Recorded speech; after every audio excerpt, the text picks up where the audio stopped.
Hey guys, what's up? Good morning. I'm gonna start my day today meeting a friend that I didn't see for a long time. His name is Adi and he's one of the top designers in Israel.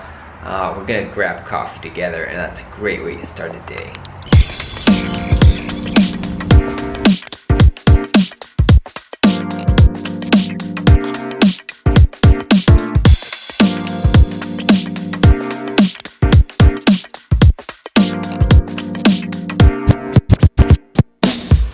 Good time seeing Adi. We went to design school together. Now he's the head of design at a big tech company that's called Moovit.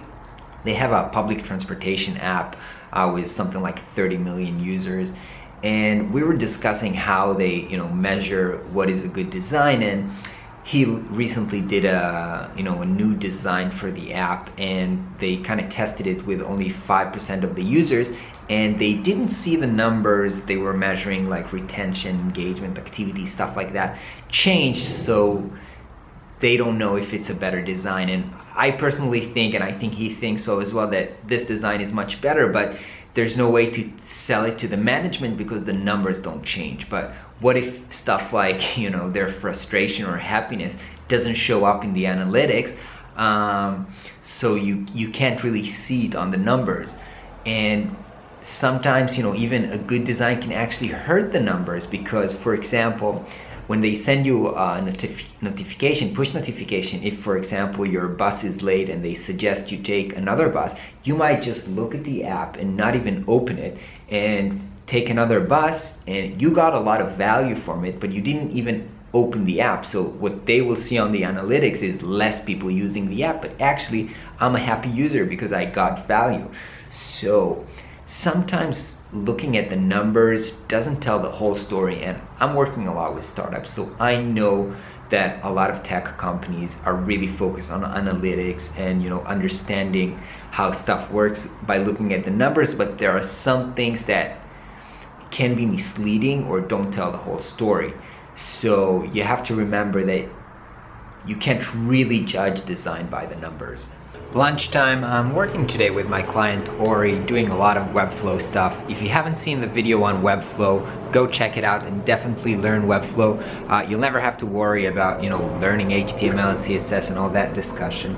Anyway, my wife made pasta yesterday, so I don't even have to cook.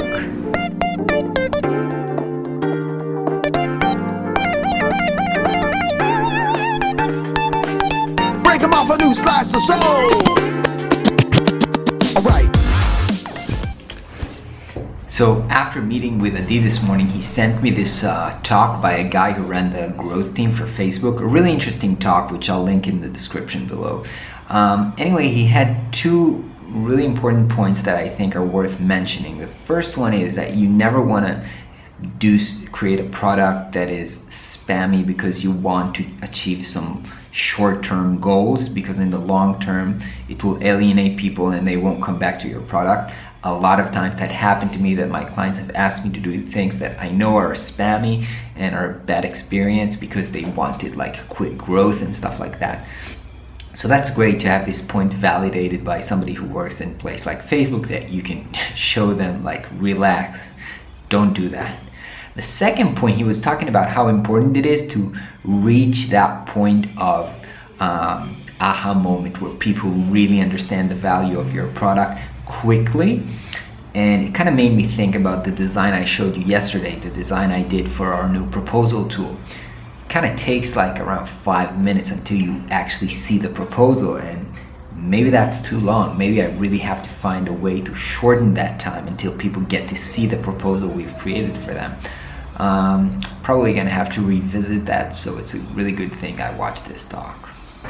Today's almost over. I'm gonna meet a young designer now who wants to get some advice on starting her career, and I'll sign off the vlog for today. Catch you guys tomorrow.